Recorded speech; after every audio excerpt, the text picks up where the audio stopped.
Bonjour à toutes et tous. La présidente Panot l'a dit, cet été, Emmanuel Macron s'est livré à un coup de force et a entraîné la plus grande crise démocratique qu'a connue notre pays sous la Ve République. Pour la première fois, un président de la République n'a pas reconnu les résultats des élections législatives et au lieu de nommer Lucie Castet à Matignon, a préféré nommer un représentant d'un parti arrivé en 5e position avec moins de 6% des voix.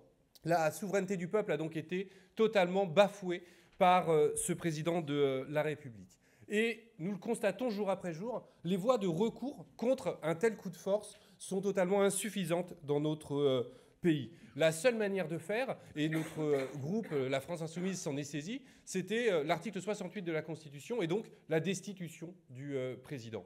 Mais on le voit, cette procédure est entachée de difficultés qui fait qu'il est de plus en plus difficile de la mettre en œuvre. Et alors même qu'une majorité de citoyens souhaitent la destitution d'Emmanuel Macron, eh bien, la conférence des présidents de l'Assemblée nationale a pu décider que cette motion de destitution ne serait même pas examinée dans l'hémicycle, uniquement grâce à l'abstention du Rassemblement national. Et donc on le voit, cette souveraineté populaire, elle est bloquée par ses représentants eux-mêmes qui se présentent comme des opposants à Emmanuel Macron, mais lorsqu'il s'agit d'agir effectivement contre le président, préfèrent s'entendre avec lui. C'est ce qu'a fait le Rassemblement national et c'est ce qu'a fait également les Républicains.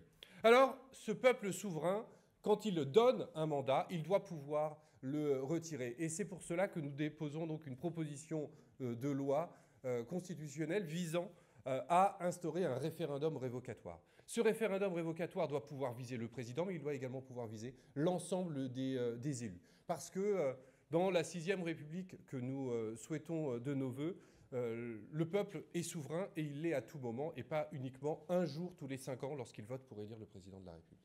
Et donc cette révocation des élus, elle doit pouvoir se faire dès le premier tiers de mandat si un pourcentage significatif de la population le demande.